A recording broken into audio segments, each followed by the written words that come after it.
All right, I've had the Garmin Fenix 8 for a few weeks now, and it's a lot of money, and I want to just share with you what I wish I knew before I bought this. I'm not going to run through the specs like all those other videos do and all the things that have changed. I'm going to be a little bit more critical because this is a lot of money, and I wish I would have known some of these things before I dumped all of the money in there. And I'm coming from an Epix Pro 51mm, and I've had a Fenix or an Epix all the way back to the Garmin Fenix 3. Now, let's talk about the things that are pretty much the same or that are good and acceptable.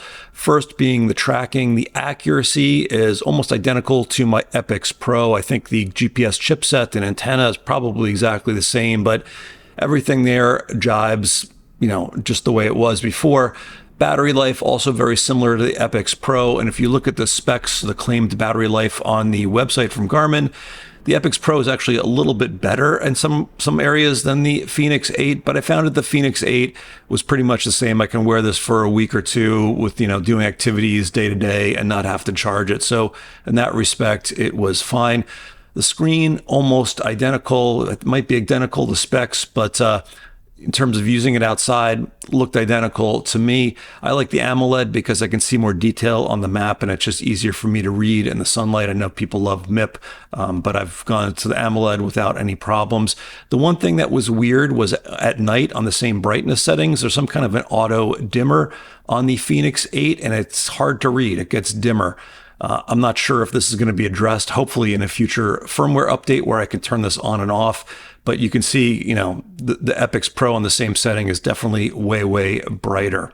Other thing that's been changed on the Fenix 8 are the buttons. They changed them to be more watertight for diving. For me, I don't really obviously care about that as somebody who hikes and goes in the outdoors, but I'll take it.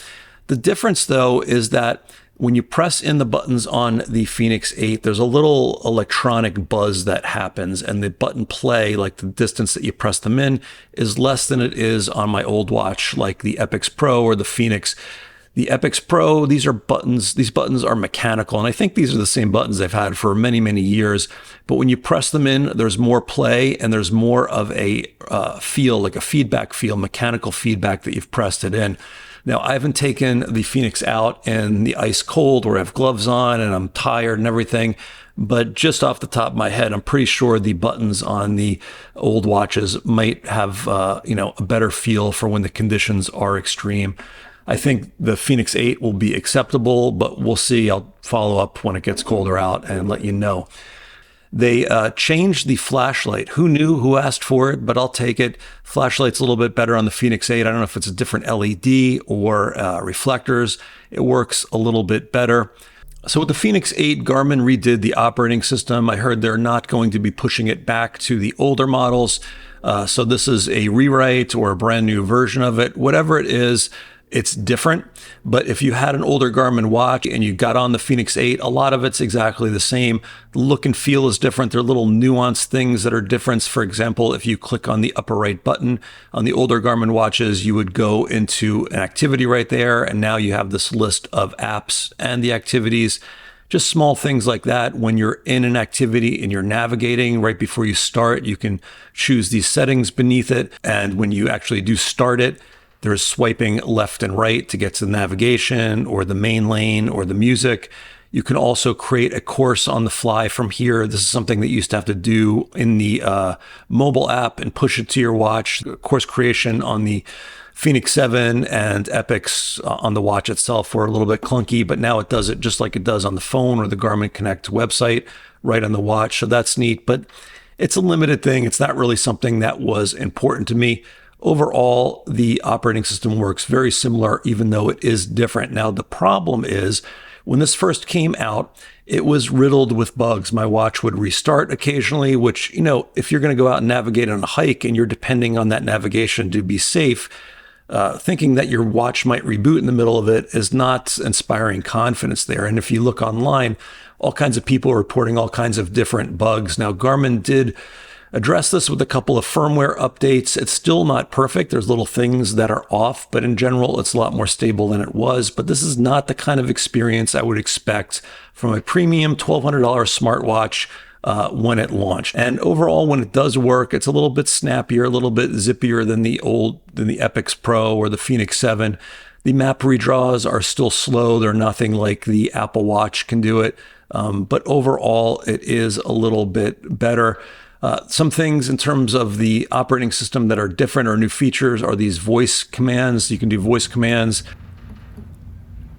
Start a hike.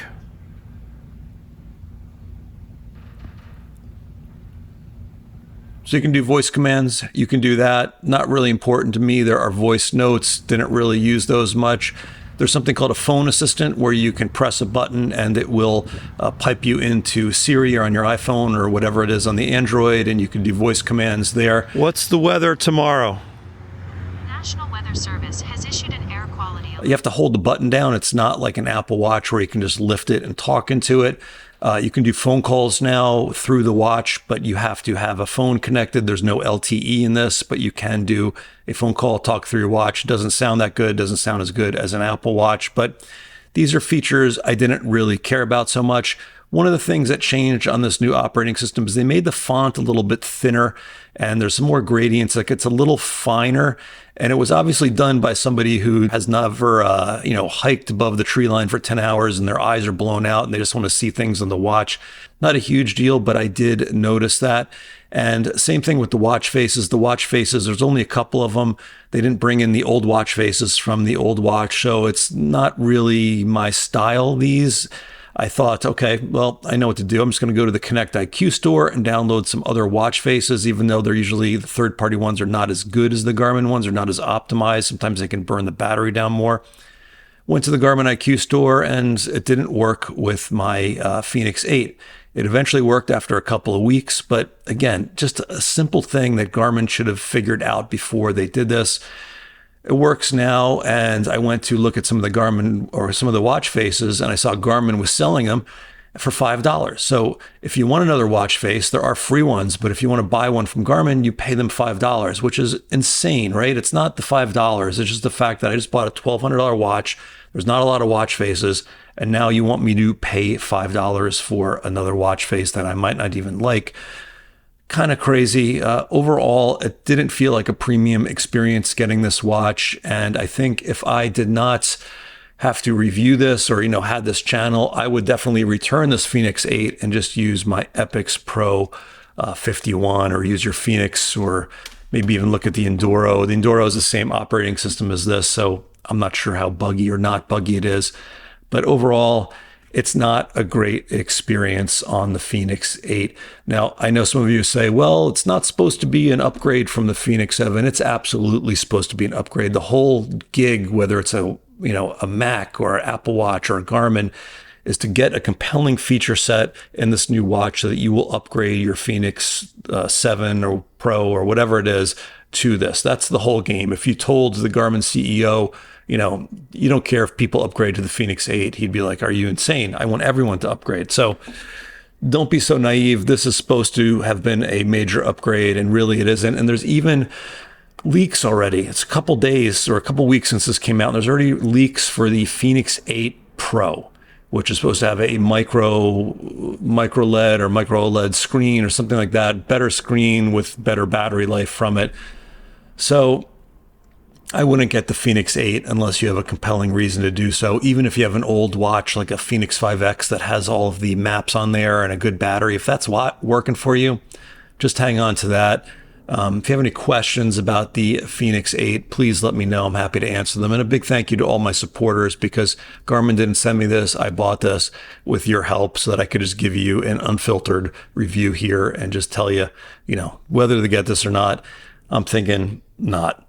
All right, guys, hopefully you enjoyed it. Any questions, again, leave them underneath, and I will see you out on the trails.